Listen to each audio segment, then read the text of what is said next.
Hello everyone, मैं रेखा Rawat from GWPC Sanganer. आज हम equipments and material for screen printing के बारे में जानेंगे। प्रिंटिंग क्या होती है?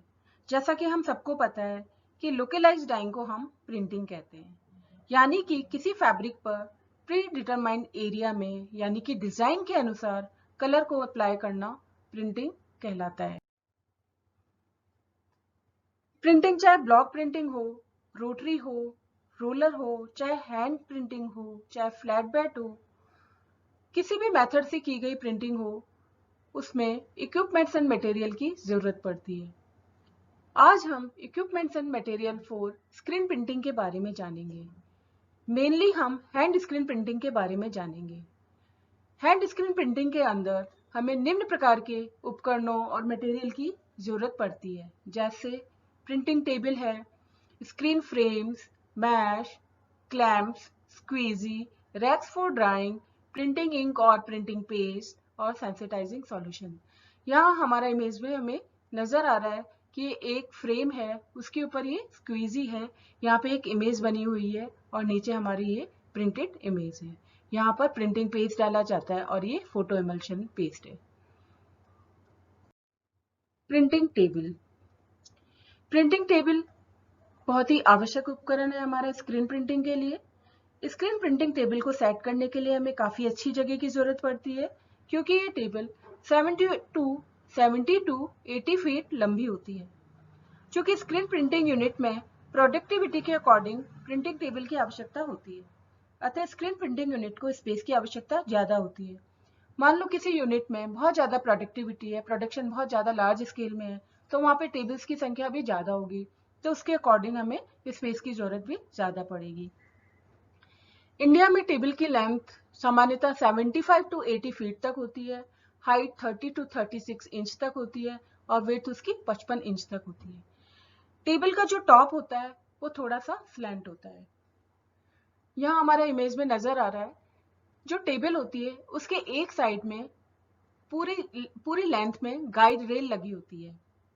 पूरी लेंथ में गाइड रेल जो फिट होती है, उसका काम होता है ये correct registration of the design को एंश्योर करते हैं।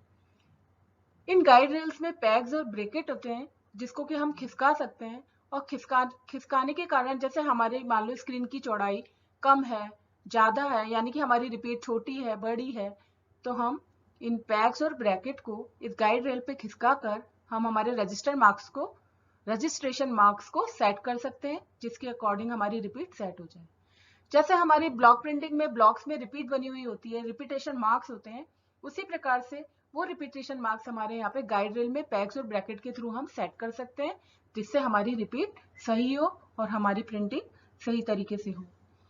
इस टेबल के टॉप के नीचे बॉटम में इलेक्ट्रिक हीटर लगे होते हैं, जिसके कारण क्या होता है, फैब्रिक जल्दी सूख जाता है। जब फैब्रिक जल्दी सूख जाता है तो हम हमारे सेकंड कलर, थर्ड कलर को इजीली अप्लाई कर सकते हैं, इसलिए इसमें इलेक्ट्रिक हीटर लगे हुए होते हैं।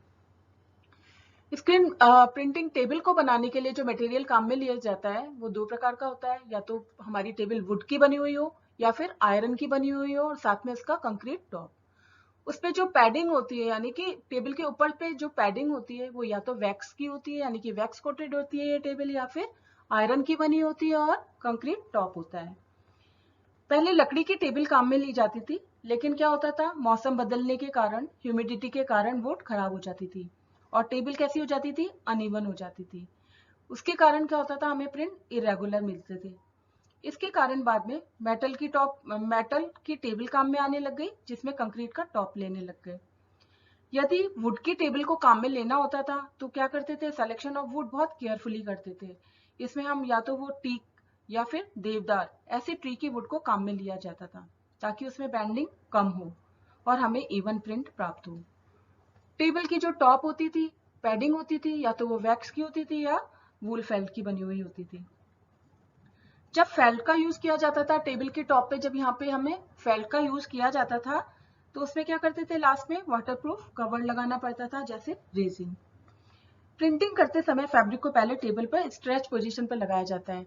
जैसे ये नीचे इस इमेज में दिख रहा है कि ये पर्सन फैब्रिक को बिल्कुल स्ट्रेच पोजीशन में फैब्रिक को लगा रखा है। तो जब स्ट्रेचिंग करी जाती थी और जब वैक्स कोटेड होती थी टेबल, तो वैक्स की वजह से फैब्रिक क्या होता था, बहुत अच्छे से स्ट्रेच हो जाता था।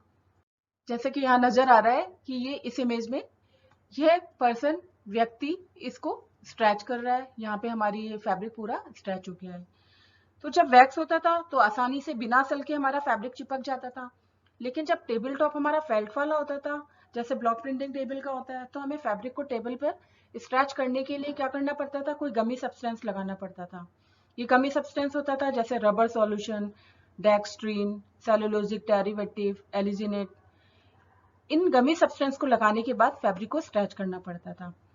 इस प्रकार से ये हमारी प्रिंटिंग टेबल काम में ली जाती थी। अब जैसा कि इस इमेज में दिख रहा है, कई बार होता था कि हमारी स्क्रीन की चौड़ाई कम होती थी या फिर छोटी कम विड्थ की प्रिंटिंग टेबल है, तो ऐसी कंडीशन में क्या होता था, एक ही वर्कर स्क्वीजी के मूवमेंट को एक ही वर्कर के द्वारा काम में ले लिया जाता था, वो प्रिंटिंग को कर लेता था। लेकिन जब हमारी स्क्रीन की रिपीट ज्यादा है, बड़ी है, चौड़ाई ज्यादा है, तो ऐसी कंडीशन में एक वर्कर के द्वारा स्क्वीजी का मूवमेंट नहीं होता था। दो वर्कर आमने सामने खड़े होकर के स्क्वीजी को मूव कराते थे, जिससे प्रिंटिंग होती थी, जैसा कि हमारा इस इमेज में नजर आ रहा है। Screen frames. Screen frame screen तैयार करने के लिए एक एसेंशियल इक्विपमेंट है। स्क्रीन फ्रेम दो प्रकार के होते हैं, या तो वुडन फ्रेम होता है या मेटल फ्रेम होते हैं। वुडन फ्रेम जो हम बनाते हैं उसका सिलेक्शन बहुत केयरफुली करना चाहिए। जैसा कि इस इमेज में दिख रहा है, यहाँ पे ये वुडन फ्रेम नजर आ रहे हैं और ऊपर मेटल के फ्रेम नजर आ रहे हैं। वुड का जो सिलेक्शन होता है बहुत केयरफुली करना चाहिए, क्योंकि यदि हम लोकल वुड को काम में ले लेते हैं फ्रेम बनाने के लिए, तो वो क्या होता है, एनवायरनमेंट की नमी को सोख लेती है, जिसके कारण अनइवननेस आ जाती है, वो फ्लैट नहीं रह पाते, चटक जाती है या फूल जाती है। उससे क्या होता है, हमने जो फैब्रिक स्ट्रेच किया है, जो मैश हमने लगाया है स्क्रीन बनाने के लिए, उसमें स्लैकनेस आ जाती है। इस कारण वुडन फ्रेम जो बनाए जाते हैं, तो उसमें सिलेक्शन ऑफ वुड बहुत केयरफुली करना चाहिए। इसमें जैसे हमें लार्ज एवरग्रीन ट्री है, यूरोपियन ट्री है, ऐसी वुड का सिलेक्शन करना चाहिए, क्योंकि इसमें बैंडिंग कम होती है। और जब हम वुड का सिलेक्शन करते हैं, तो वुड का हमें सेक्शनल साइज ऑफ वुड को काम में लेना चाहिए। इससे क्या होता है कि जो फ्रेम की ओवरऑल डायमेंशनल स्ट्रेंथ होती है, वो काफी अच्छी होती है। फ्रेम की इनर मेजरमेंट दोनों डायमेंशन में 20 to 25 सेंटीमीटर अधिक होनी चाहिए। क्यों होनी चाहिए, क्योंकि जब इसकी फ्रेम की साइज स्क्वीजी की साइज से 20 to 25 सेंटीमीटर अधिक होगी, तब स्क्वीजी जब हम चलाएंगे तो अक्रॉस द स्क्रीन वो स्क्वीजी ढंग से मूव कर पाएगी। और अगर मान लो ये स्क्वीजी की साइज से बड़ा नहीं होगा, तो स्क्वीजी हमारी इसमें मूव ढंग से नहीं करेगी। वुडन फ्रेम के जो जॉइंट्स होते हैं वो बहुत प्रॉपर होने चाहिए, बहुत सिक्योरली जॉइंट होने चाहिए और सॉल्वेंट के प्रति रेजिस्ट होने चाहिए। वुडन के फ्रेम के अंदर और बाहर के किनारे की शार्पनेस जो होती है, अंदर और बाहर की किनारे की जो शार्पनेस होती है, उसको हम कम रखते हैं। इसलिए रखते हैं क्योंकि जब हम ये फैब्रिक को स्ट्रेच करते हैं, ताकि वो फटे नहीं। और लास्ट में इसमें फाइनली फ्रेम पर वाटर व सॉल्वेंट लेकर, जैसे पॉलीयूरेथीन वार्निश है, इसको लगाया जाता है। इस प्रकार से वुडन फ्रेम को प्रिपेयर करा जाता है। ऊपर हमारा मेटल फ्रेम नजर आ रहा है। जो मेटल फ्रेम होते हैं, ये ट्यूबुलर स्टील और एल्युमिनियम के बनते हैं। ये रेक्टेंगल या स्क्वायर शेप के होते हैं। इसमें भी हमें निम्न बातों का ध्यान रखना पड़ता है कि इसके जो ट्यूब्स के कॉर्नर्स होते हैं फ्रेम के, ये प्रॉपर वेल्ड होने चाहिए और ये लीक फ्री होने चाहिए। अगर ये लीक फ्री नहीं होंगे तो इस पाइप में पानी चला जाएगा, सॉल्वेंट चला जाएगा। तो इसलिए हमें ये देखना चाहिए कि ये लीक फ्री होनी चाहिए। वुडन फ्रेम की तरह मेटल फ्रेम के अंदर और बाहर की किनारे की शार्पनेस भी हमें कम रखनी चाहिए, ताकि मैश की स्ट्रेचिंग के दौरान वे फटे नहीं। अंत में फ्रेम की आउटसाइड को टफ सॉल्वेंट रेजिस्टेंस लेकर के थ्रू कोट करा जाता है। ज्यादातर फैक्ट्रियों में जो भी हमारे ये फ्रेम बनाए जाते हैं, ये गैल्वेनाइज्ड होते हैं। इस प्रकार से ये स्क्रीन फ्रेम काम में लिए जाते हैं। स्क्वीजी, ये एक सिंपल डिवाइस है, स्क्रीन प्रिंटिंग का एक महत्वपूर्ण इक्विपमेंट है। स्क्वीजी के द्वारा हम कलर को स्क्रीन मैश के ओपन प्रिंटिंग एरिया के थ्रू फैब्रिक पर डिजाइन के अकॉर्डिंग पहुंचाते हैं।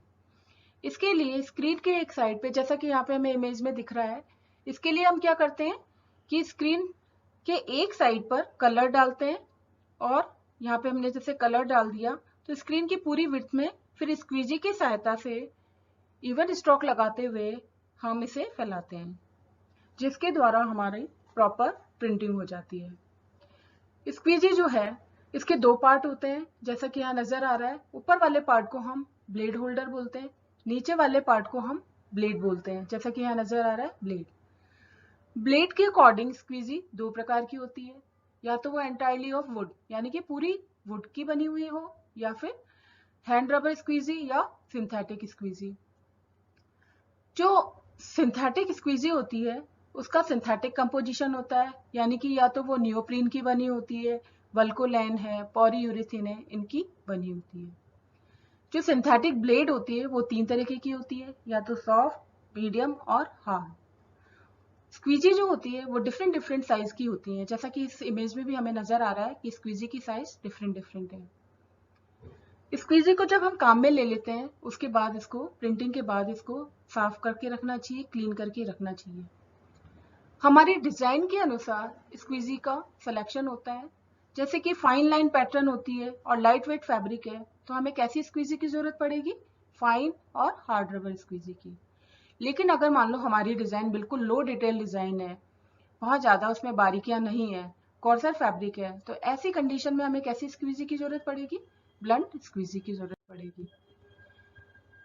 अगर मान लो हमारी फाइन लाइन डिजाइन है, तो फाइन लाइन डिजाइन के लिए जो हम स्ट्रोक लगाते हैं कि हमें स्क्वीजी को एक बार चलाना है कि दो बार चलाना है, जो स्ट्रोक लगाते हैं, तो फाइन लाइन डिजाइन के लिए हमें सिंगल स्ट्रोक की जरूरत पड़ती है, जबकि फिलिंग वाली डिजाइन होती है तो उसके लिए हमें एक से अधिक जरूरत पड़ती है स्ट्रोक की। जब स्क्वीजी का मूवमेंट कराते हैं तो बिल्कुल हमारा इवन होना चाहिए, इवन प्रेशर से होना चाहिए। ऐसा नहीं होना चाहिए कि चलाते वक्त यहाँ तो कम लग रहा है और यहाँ ज्यादा लग रहा है।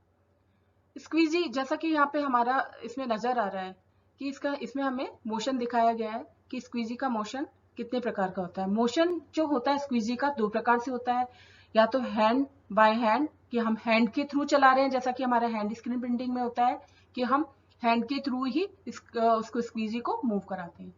दूसरा होता है मैकेनिकल के थ्रू, जैसा कि फ्लैट बेड और रोटरी स्क्रीन में होता है। मैकेनिकल के थ्रू स्क्वीजी का मोशन किस प्रकार से होता है, वो मशीन के थ्रू होता है। जैसा कि इस इमेज में दिखाया गया है कि ये रोटरी स्क्रीन प्रिंटिंग मशीन है। ये जो नजर आ रहे हैं ये स्क्रीन है, रोटरी स्क्रीन है, जो कि रोलर की जैसी नजर आ रही है, ये रोटरी स्क्रीन है और स्क्वीजी इसके अंदर होती है।